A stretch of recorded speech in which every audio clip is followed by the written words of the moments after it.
Hey, South Hills. As you know, we are one church in many locations, and in the month of September, we launched South Hills, Virginia. And today, I have the privilege of being able to introduce to you our South Hills, Virginia campus pastor, Chris Cooper. I want him to take a moment, introduce himself to you, share a little bit about who he is and what's going on at our South Hills, Virginia campus. Awesome. Thanks, Moses. Well, as Moses said, we're the campus pastors. I'm the campus pastor, but when I say campus pastors, my wife and I really lead the church together. She's a marriage and family therapist who's just a wealth of resource in caring for people. I've been a chaplain for 22 years, and we have a big military community there. So what was really cool is we do our grand opening. My concern was, will any unchurched people come? I mean, that's our mission, right? To reach out to unchurched people.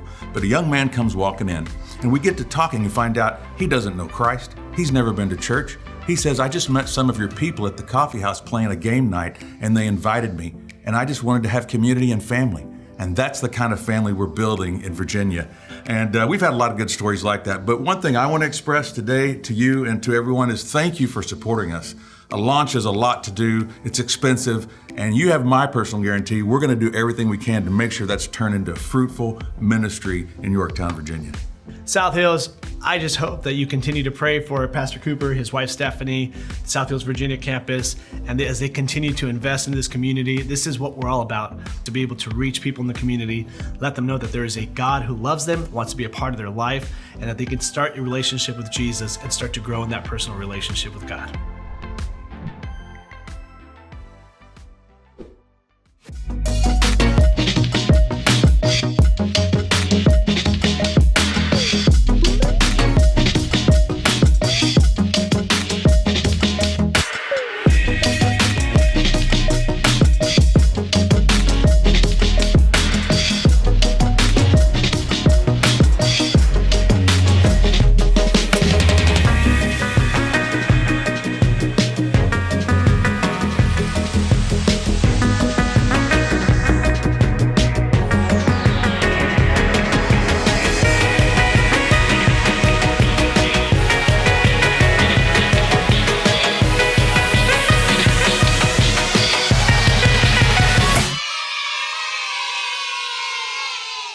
My own little cheering section.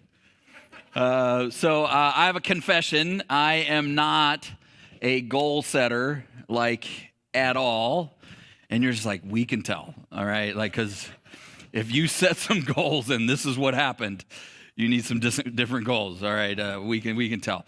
But I've tried to be a goal setter. I really have. I honestly believe that goals are important, and most of the most successful people I know, and I actually know some pretty successful people, most of those people are goal setters. And I've talked with some of them about it, and they've tried to convert me or help me or fix me or whatever, and they've tried to like coach me through it and walk me through it. And every year, most of them have some sort of goal-setting retreat or goal-setting day that they set aside, and they go away and they spend a day or two kind of mapping out their life and their goals for the year, and they got categories and subcategories and things like phrases like this week or next month or in the next 6 months or in the next 5 years. And then most of the time, there's always this moment there where they're like, okay, so like, what are your goals? And I'm like, well, I don't think I have any, like, I don't know, like, and then it inevitably, like, sure, like, just, like, you have to have one, come on, like, what's one goal that you could set for this year? Just set one goal. And so I've felt all this pressure in those moments because I know I have to say something, and just like a little window into how my brain works, I always think, well, I'm just going to choose something really easy. And so I've legit in the past been like, to not start smoking, like, I don't, like, maybe not go to prison. Like, that's probably unlikely to happen. That feels like a good goal. I did it again. I didn't go to prison this year. I met my goal.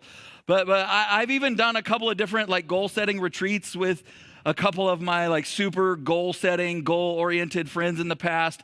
But it's always like really embarrassing and depressing because every time it's kind of gone the same way. Like they give you like this giant like notepad, which is just intimidating. I'm like, I don't need an entire notepad for my goals. Like you could hand me like a little scrap of paper. I could probably fit it on there. And it's intimidating. And they're over there like writing things down and charts and graphs and arrows and things are circled. And I'm always like, what are they writing?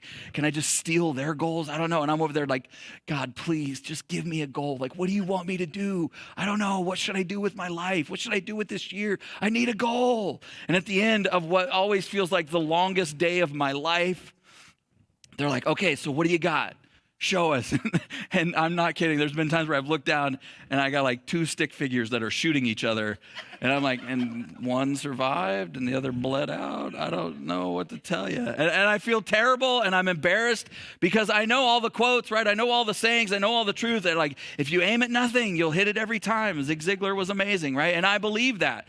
And on top of that, I'm a pastor. Like, I'm supposed to have some level of professionalism about me, and that kind of seems like a no-brainer that you should be a goal setter if you're a pastor and if you're like leading an organization. And I absolutely believe that you should have goals, and I hope that you do. And honestly, like, I'm really passionate about growth, and I believe in like working on your life and growing and developing. And one of the things that I've discovered in my life is that God has given me the heart and the ability to actually help other people accomplish their goals. And so as time has gone on, I've realized like part of my goal, part of my life, part of the direction of my life is helping other people achieve their goals, and which is awesome. It's always like a wonderful honor to be a part of that process. By the way, I have learned a little pro tip along the way, and that is that you should not set goals for other people in your life. They don't appreciate that. You can't just be like, hey, hun, like I was kind of brainstorming and my goal for you this year is, right? And she'd be like, my goal for you this year is for you to shut up, all right? And not talk to me. So mind your own goal business. That's my one pro tip. So we have been in this series, as you saw on the bumper there, called Subtraction. And part of the series is like that this idea that I want to encourage you and maybe push you and help you be forward facing and believe that the best or better days are still in front of you. That better's not behind you, that you didn't peak in high school or in college or whatever. That better is still in front of you. That there's some things that you and I can do to begin to work on and tweak and grow our lives in every area of our life, but especially in our faith. And so whether or not you're like me or not when it comes to setting goals, or whether you're on the other end of the spectrum and we happen to be somewhere right in the middle of your 5-year plan for your goals, the truth is like we all have a million different competing voices in our lives, but I do know this about you. One of those voices that won't leave you alone, one of them is always, always, always calling you to something bigger, something better. It's always telling us telling you that you were made for more, that you were made to be more, that better is in front of you. And it's true that this time of the year that we're reminded of kind of where we are in our life and where we're not, and where we spend, like, you know, we tend to spend more time this time of the year trying to figure out how do we get from where we are to where we want to be. And so the central question that we've been asking all month, that's kind of at the core or at the heart of this series, is like, what if the better life, what if the better that you're chasing isn't about adding something, isn't about adding anything, but learning what and how to subtract some stuff from your life? What are the things, the habits, the people, the relationships that maybe you need to let go, that maybe you need to move them into a passive category, or maybe you just need to remove them from your life altogether? And honestly, that question is challenging and it's helpful, but there's a problem if we stop there. And the problem is this, it's that when we start talking about like goals and all this stuff and this time of the year, and all the things that we need to start doing and stop doing, all the stuff we need to start eating and stop eating, you know, all those kinds of conversations, it's easy for us to get focused on and then remain focused on me, my life, what I'm all about, working on me.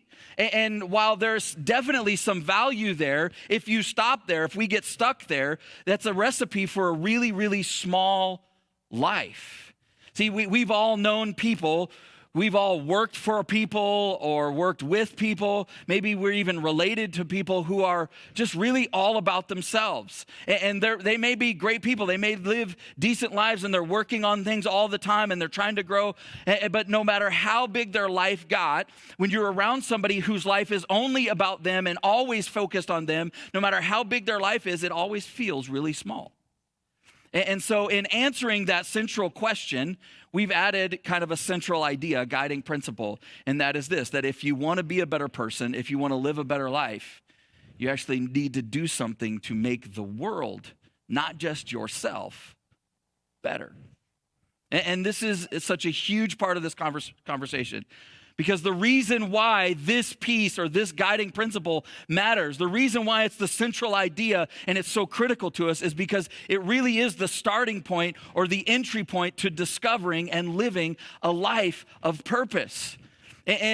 And you probably have experienced this, but purpose is essential for our lives. I mean, you need food, water, shelter, and purpose to live your life, to actually make your life go. Without purpose, your life will feel aimless, it'll feel empty, it'll feel worthless. And the truth is, purposeless always leads to happy-less. It always leads us to feel like something is missing in our life. Now, the challenge, of course, with all of this, well, the challenge with it is life. I mean, it crowds in on us. We're busy. We're overcommitted. We have things that we have to get done. We have responsibilities. We have bills to pay and kids to raise. And we have all of this stuff. And so our calendars are full and our schedules are packed and our budgets are stretched thin. And we're doing our best. But most of the time, it feels like, if you're like typically kind of just a normal American, even a normal Christian, it feels like we're just kind of skimming across the surface of life.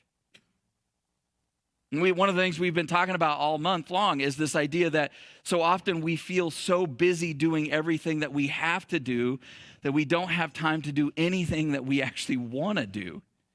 I mean, wouldn't you love to just have like more time to invest in the things that are most important and most important to you? Wouldn't it be amazing if you could just somehow have a little bit extra time to get all the things that have to be done, to get those things done? Because then you could really like get down to the business of what really matters in life, right? But let's be honest, could we just have a kind of a collective moment of honesty? If you suddenly actually had more time, like if God said, poof, there's now 25 hours in your day, there's almost zero chance that any of us would actually spend any of that extra time doing anything different than what we're already doing. Isn't that weird? Isn't that strange? Why is that? See, our culture kind of attempts to convince us that we can do and be and have it all at once. That if we're just smart enough, if we're just organized enough, we can sort of fit it all in. The problem is that the more that we do, the less fulfilled we are. The more we go down that path, the more empty we feel. So what do? How do we fix this? How do we solve this? Because it's one thing to talk about subtraction. It's one thing to talk about purpose, but how do you actually do that? How do you actually experience that? What's the filter that points us to a better way? Well, last week, we actually began answering that question by talking about how we, instead of beginning with what we need to let go of, instead of beginning with the things that we need to get rid of, we need to start with going big on the right things. But there is another side of that coin, and that's where we're going to go today. So I want to take you back to a passage that I mentioned a couple of weeks ago when we started this series, because this tension, it's not just today and it's not just us. The verses we're about to read were written in a letter, and they were written almost 2,000 years ago by a guy named Paul. And he writes this letter to a bunch of Christians, to a church in a town called Ephesus. And he's talking to them about how we collectively, them specifically, but we should live in light of what Jesus has done for us. And he's talking to them about their habits and their choices. And he's talking to them about, drunkenness and wasting your life, and about how they talk to and treat each other. And he's just kind of covering all of this stuff. And right in the middle of talking about all of that, he writes these words in Ephesians chapter 5, verse 15. He says, "Be very careful then how you live, not as unwise, but as wise." Let me pause for a second. Notice he didn't say, "Be very careful then how other people live," because we're pretty good at like telling other people how to live. But he says, "Be very careful how you live." Don't worry about how other people are living. Be very careful then how you live. And then he says, "Not as unwise, but as wise, making the most of every opportunity, because the days are evil.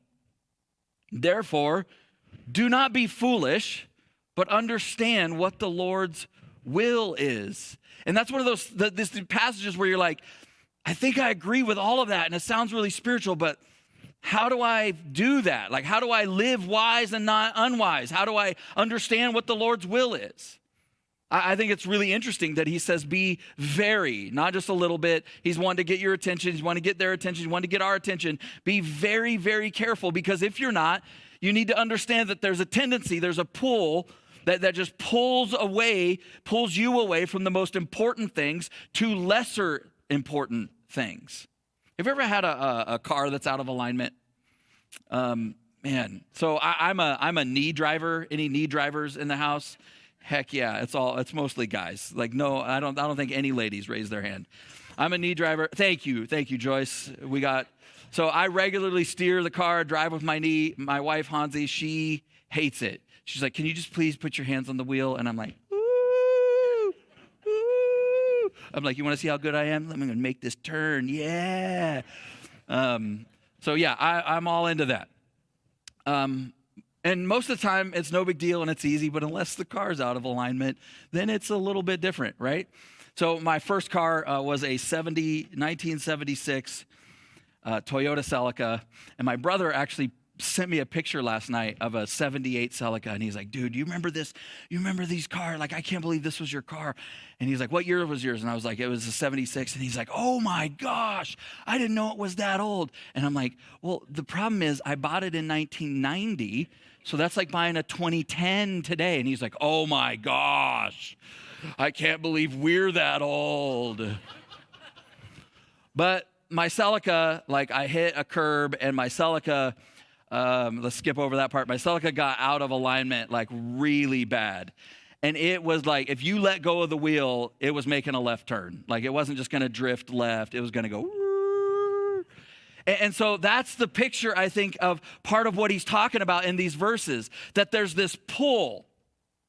This that our lives are sort of naturally being pulled out of alignment, that there's this pull to fill up your life, to fill up your schedule, because that's just what normal Americans do, to schedule your life to the max, to there be no margin, and you'll be convinced that it's all necessary, but it's not. And so he's going like, you got to constantly come back and edit your life and regularly subtract some stuff, because the pull of culture is to actually go in the opposite direction. And he's going, if you live like that, that's foolish. That's not wise. Be smart. Be wise. Don't be foolish. That's dumb. Don't do that. See, the default approach to living isn't wisdom. It's foolishness. And so he says, be careful how you live.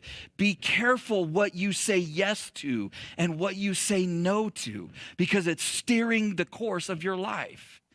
And then he says, make the most of every opportunity. Or if you grew up with a translation, you've been around church for a while, you grew up a translation like I did, the phrase was redeem the time, or redeeming the time that you have. And so he's going, you need to like buy up all of the other moments that other people seem to throw away.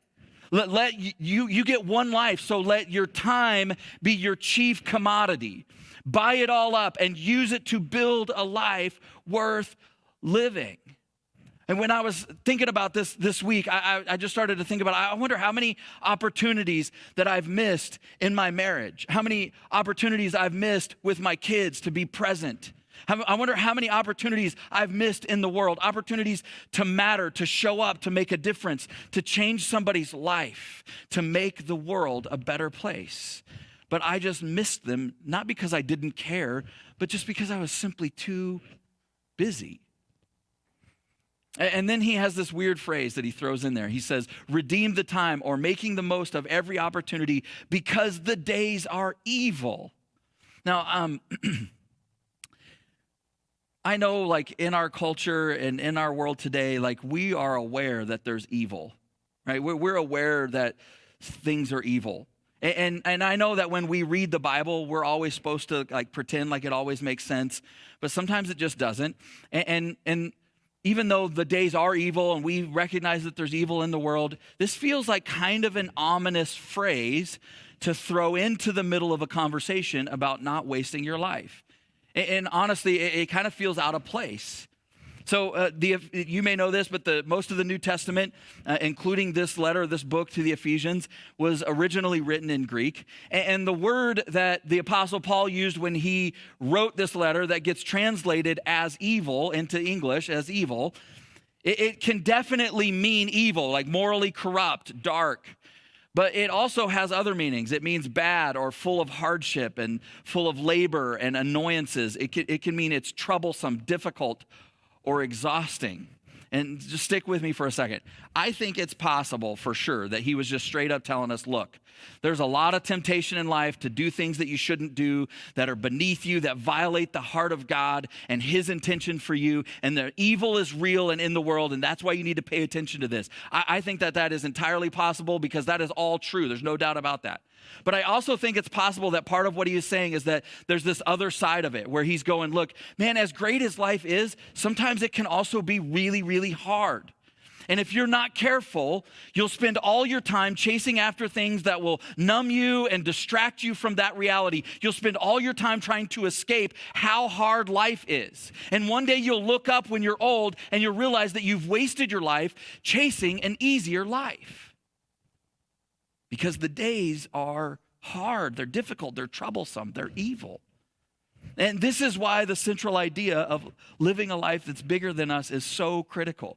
Because being consumed with just you and your life will ultimately consume you. You will use yourself up trying to fill yourself up. And you will have nothing but yourself to show for it at the end of your life. And so he's going, life is too short and there's too much at stake to live your life like that. To live your life where just the default to what everybody else is doing, where you just read and react, but you can choose your life differently. You can live with intention. You do not have to live like a fool. You can live as wise, not as unwise.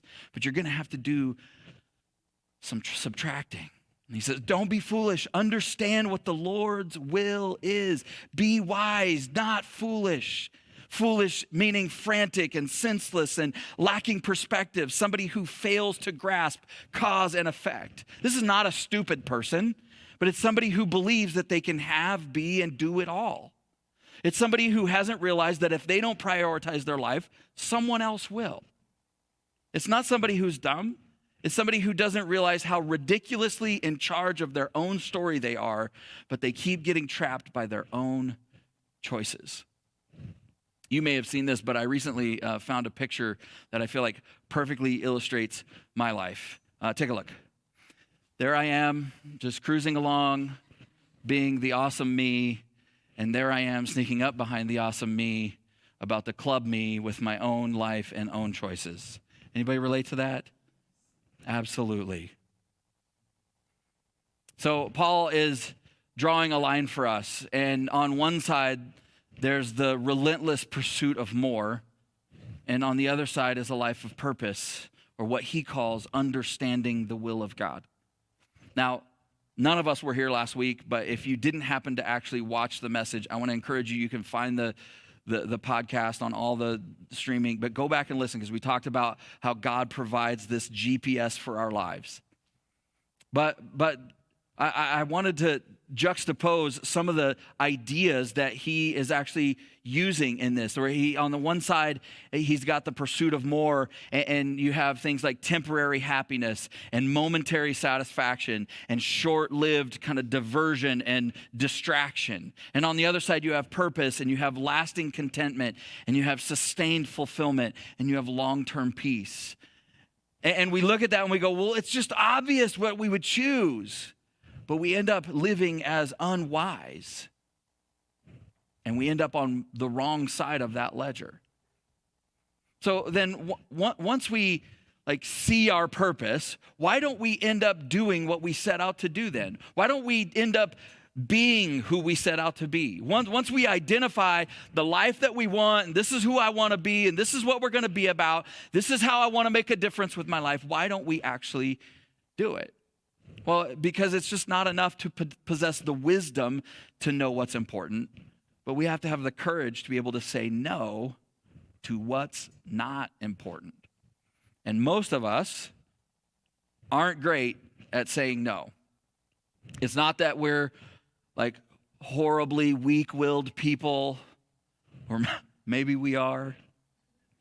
It's just that as soon as you determine what you're going to do and what you need to say no to and how you're going to live and all of what you're going to chase after, you immediately discover that it's never as easy as you thought.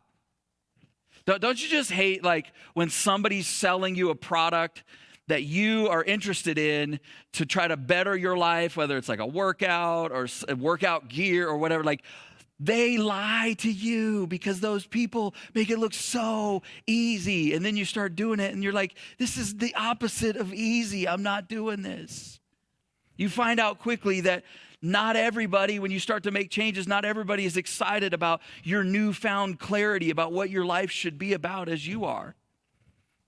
So all this month, we've been looking at this Old Testament story about this guy named Nehemiah and kind of reading and dropping into his story in different parts and reading different excerpts from his story and what he did. And so if you haven't been around, just a little backstory. After generations in captivity and slavery, the Jewish people who had been in captivity and enslaved by the Babylonian Empire, they were freed by the Persian Empire and allowed to return to the nation of Israel, to their homeland, to Jerusalem, and begin rebuilding their lives. But when they get there, they discover the city's in ruins, their country's in ruins, and word gets back to this guy Nehemiah, who's living in Persia, and he's working for the king, and he's nobody special. He's just the cupbearer. He's just a guy. And although he's got a really good life, he's not powerful and he's not rich, but his heart is gripped by what he hears, and he knows that he has to do something. And the reason why we've been using his story is because he kind of embodies what we're talking about in this conversation about subtraction, because he ended up making some really difficult changes in his life and letting go of a whole bunch of different things that were all really good. None of them were bad, but ultimately stepping into a completely different opportunity to make a difference in the world. And so he actually embodies, I think, what we're talking about today, because he realizes his life is about more than just him, that there's more than just his comfort and an easy life that's at stake.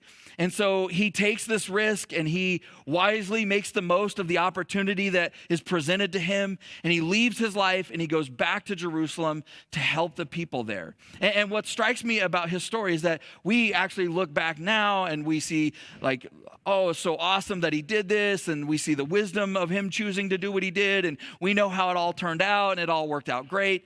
But there had to be people in his life at the time that just saw what he was doing as like, dude, you're crazy. What are you doing? You have a great life. You have a good job. You have friends and like family around who love you. You make good money. You have stability. Why would you go and do all of that? Why would you give all of that up? Why would you trade all of that to go build a wall in a city that's never going to exist again? But he goes anyway. And along the way, he discovers that this is exactly what he's supposed to be doing with his life.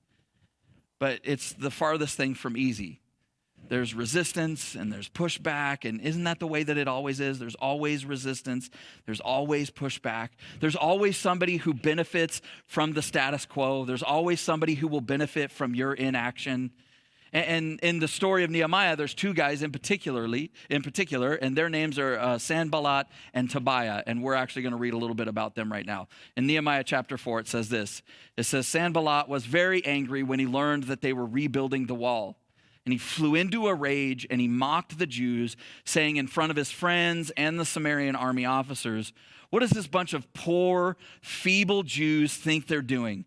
Do they think they can build the wall in a single day just by offering a few sacrifices? Do they actually think they can make something of stones from a rubbish heap, and charred ones or burnt ones at that? And then Tobiah the Ammonite, who was standing beside him, remarked, that stone wall would collapse even if a fox walked along the top of it. So one of the first things that we experience when we actually move towards a bigger life, when we actually start to try to solve problems, is doubt. Like the doubters come out, right? You experience external doubt, you experience internal doubt. In the words of the great and mighty philosopher T. Swizzle, haters gonna hate, hate, hate, hate, hate. You're so wise, Taylor, because they are. But it's true, right? The haters come out and people will question you and that you can't do that. And you don't know who do you think you are trying to solve that problem? Why don't you just stay in your lane? Right? Sanballat's name literally means secret enemy. Ever found out that you had one of those? Or maybe it was a not so secret person who was just trying to like sabotage your life, or maybe they were a frenemy. And the interesting thing about these guys in the story and what they were saying, and yes, they were like mocking them and saying not nice things and calling people names and all that stuff. But their observations about what was happening about the wall, like, and what they were trying to do, they were kind of right. Like, it was a mess. And they weren't making a ton of progress, and it was really slow and go. But that's the thing about your life, and that's the thing about my life, is you're actually allowed to be a work in progress. You're allowed to actually begin to make choices and move that direction and not have it all figured out. You're allowed to know what you're supposed to be doing, but not have all the how all figured out. That's okay. You can actually begin to move that direction and follow the voice of God. In fact, if you begin to follow Jesus, you will frequently find yourself moving into parts of your life and going in to solve things and going into places where you feel way over your head. And that's okay. In those moments, it's so easy not just to have the haters out there, but that's when we start doubting ourselves, and like you start, am I doing the right thing? Should I have just stayed in my life? And like, who do I think I am? I don't know. I'm nobody, right? Like, did I make the right choice? Do I have what it takes? Is this even possible? Was this crazy? Can I keep this up? Well, what I've discovered in my own life, though, is like, you can't be prepared for what God is doing in and through your life and also secretly believing that it's not going to happen at the same time. Like, one of those things is going to like win out. But one of the things I love about the Nehemiah story is that it's so true to life, that the more he does, the more things get more difficult.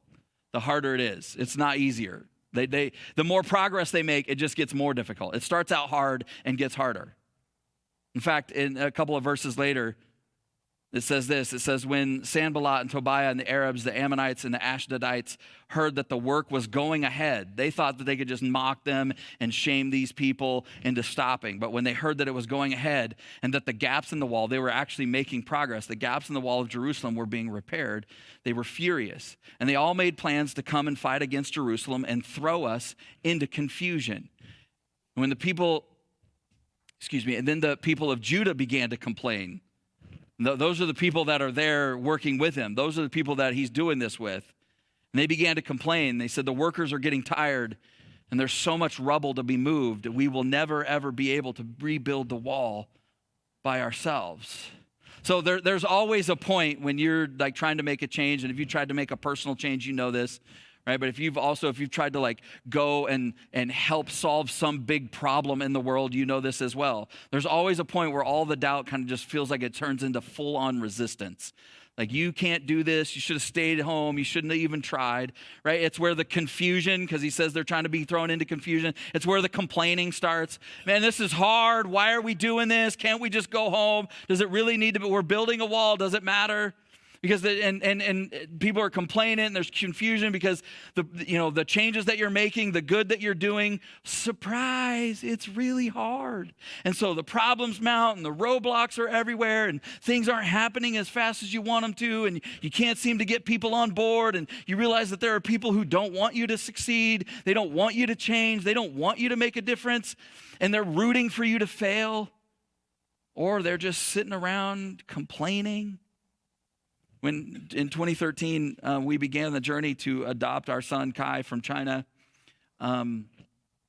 you would think it would be really, really, really hard to find something wrong with people trying to adopt a child from an orphanage in China.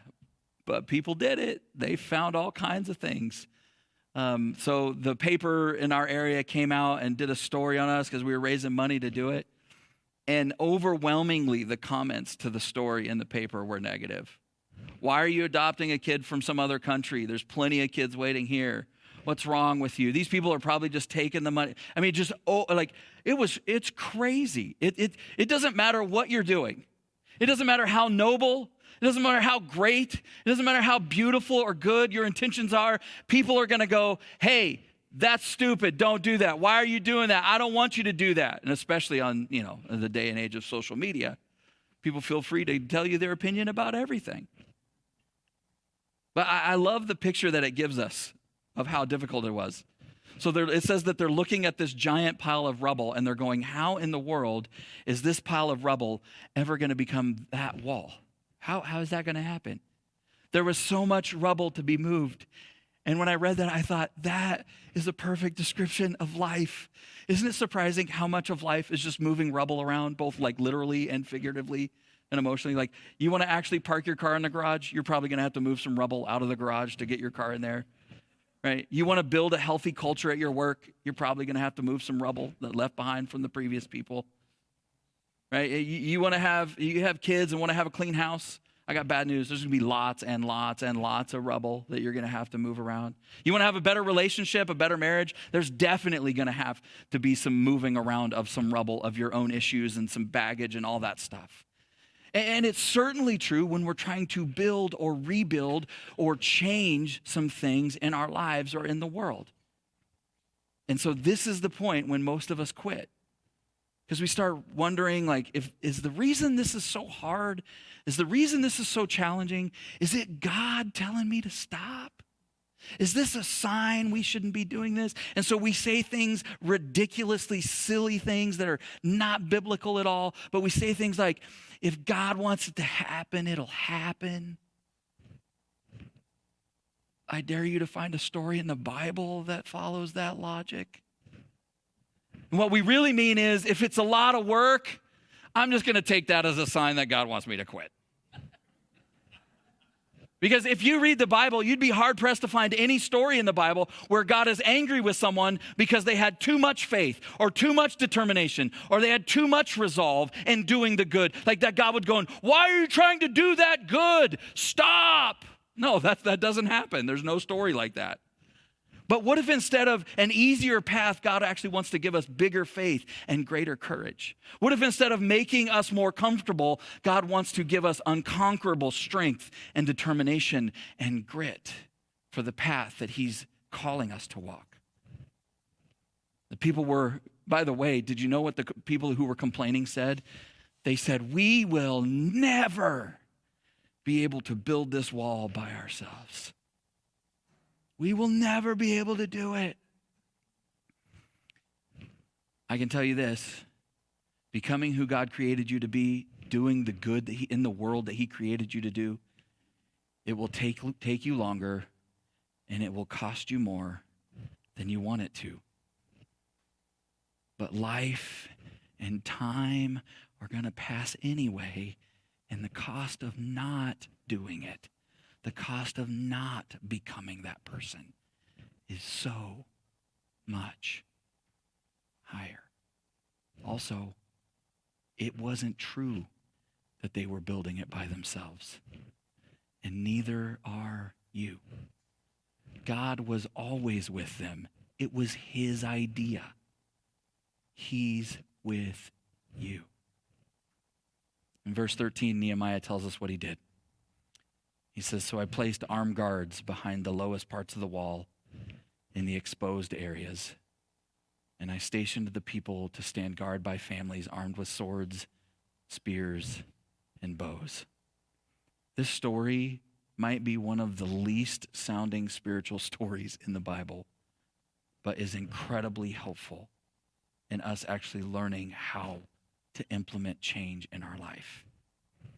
Nehemiah, there's all this confusion, all these voices, all these haters, all of his people now complaining, and he cuts through all of that noise and all of that confusion. He tunes out all of the haters. He looks past the complaining, and he diagnoses the problem. And then he makes some really hard choices. He makes the decision to pull some of the people who were doing the work of moving the rubble and building the wall and pull those off of that and gives them different jobs to then guard and protect the people that remain doing the work. He sacrifices speed for progress. He sacrifices efficiency for effectiveness. In our amazing 21st century American culture mind, we think every situation we can have both.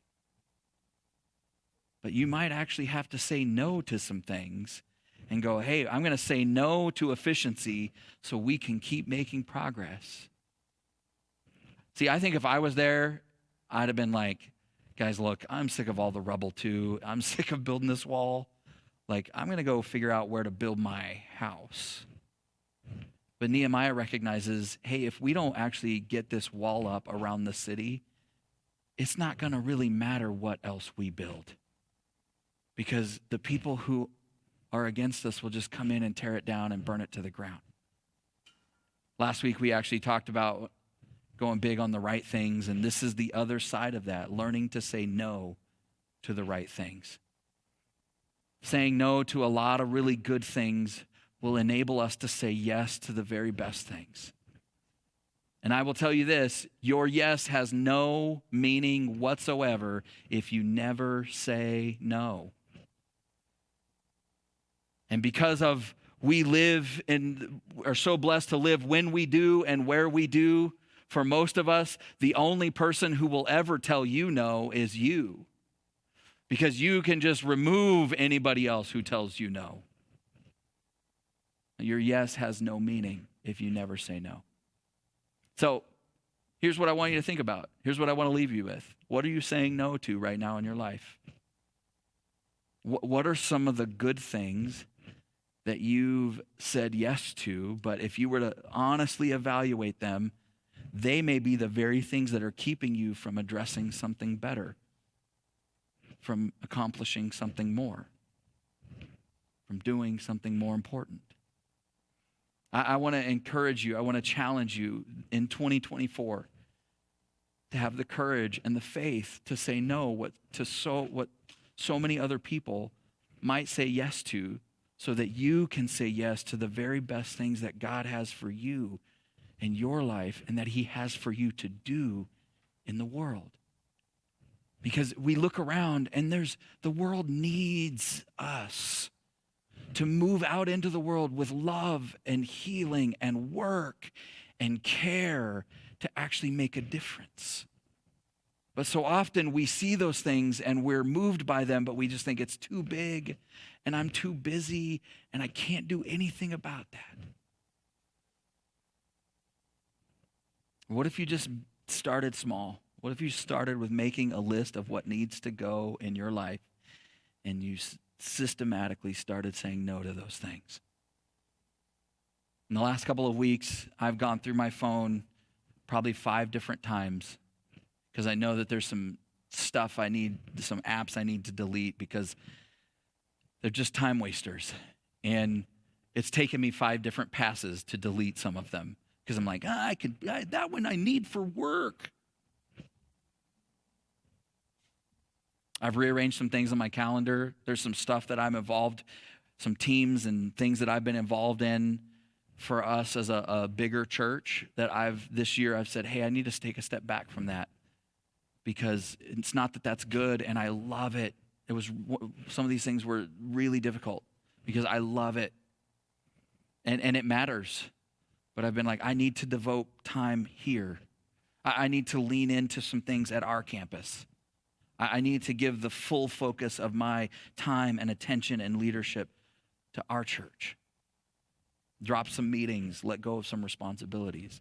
What are some things that you can put on a list and just start saying no to them? Be very careful how you live. Live as wise, not as unwise. Make the most of your life. Because if you don't, we'll never step into the life that God has for us. And the truth is, seeing you say no might actually help somebody in your orbit who sees that. It might help them summon the courage to say no to some things in their life. We say no so that we can say yes.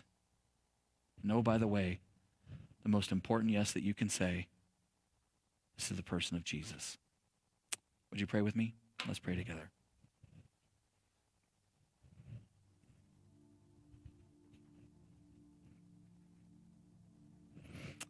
God, thank you for your truth, for your word that speaks to us.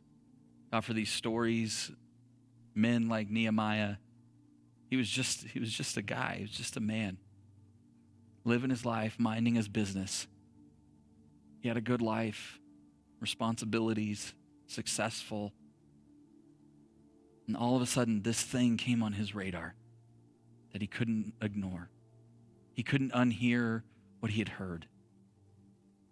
And so he goes to check it out, and when he goes to check it out, he can't unsee it. And he's not sure what he can do, if anything, but he knows he must do something. And so he just starts. And in the course of that, he finds his life's calling, his life's purpose. I wonder for how many of us, God, the purpose for our life is still floating out there, masked behind some need in the world. For some of us, God, of course, we can't quit our jobs and move our families, but God, we can find people who are already working on those problems and begin to support them and help them and encourage them and be a part of that solution. For some of us, God, it's simple things around our families and the things that we need to say no to. God, for some of us, maybe there's some things here around our connection to church that we need to say no to some things that regularly pull us away on Sundays or at other times when we can be connected to our faith community and really make a priority for our relationship with you and, God, what you're saying and speaking into our life and into our family's life. God, it's hard conversations. I pray, and I'm so grateful that you're speaking to each of us right now. God, help us as we move into 2024 to be very careful about how we're living, that we would be wise, not unwise, that we would resist the pull in our culture to just have our life default to chasing and pursuing it all. Lord, we would live with intention and purpose and clarity and focus. You would give us passion, conviction. Lord, for those that are in a place where they might be discouraged or they just feel like the world is against them, I pray that your voice would whisper into their soul. God, that they would say yes to you. God, they would open their heart to you. And Lord, in this moment, that any person sitting here this morning who has not ultimately come to Jesus and said yes, that this would be the day where they say yes. This would be the day where they open their heart in faith. And all the doubts don't go away, all the answers don't immediately come, but they are absolutely convinced that you're having a conversation with them, that you're speaking to them, that your love is overwhelming them, that better is in front of them. Lord, that you have a beautiful, powerful purpose, plan, direction, good for them to do in their life.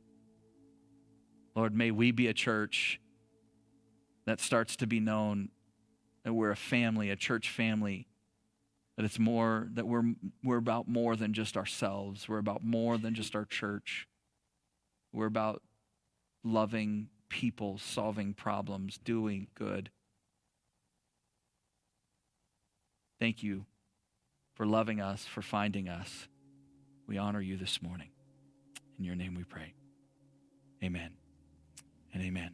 South Hills Church, I just want to take a moment and say thank you for watching our service online. Whether you're watching it for the first time or you're watching it again because you enjoyed the service so much from the weekend, I'd like to take a moment and dive into our giving. Every week we give people the opportunity to give back and give to the local church so that God can continue to bless your lives and bless your finances. Here at South Hills, we believe that everything comes from God. We believe that He's the one that chose us and brought us into this world, gave us our gifts and talents and abilities. And I just want you to know that when we give, we are giving back what God has already given to us. If you've ever seen any of our envelopes at a South Hills campus, you'll see on there that it says Every week at South Hills, your generosity is giving people the opportunity to live a better story. And there's a scripture on there in Matthew chapter 6, verse 21 that says, where your treasure is, there your heart will be also. So I want to encourage you today to click down below and set up your giving, whether it's for the first time or whether you're doing reoccurring giving. We have 4 ways to give here at South Hills. 1, you can do it in person at any of our campuses through an envelope. Or 2, you can actually text any amount that you would like to 84321. And the 3rd way is to download our Church Center app. I encourage you to do this one because the Church Center app gives you opportunity to stay connected with our church and your campuses. It's a great tool and resource for you to know what's going on. And the 4th way to give is to give online. You can go to southhills.org/give and you can set up your giving there. Whether you're a guest of our church or whether you are a member of our church, whether you simply just like to watch our services, I encourage you to trust God with your finances so that He can bless and anoint your finances and you can be trusting God in this journey of living life to the fullest. I love you and thank you for watching our online service today.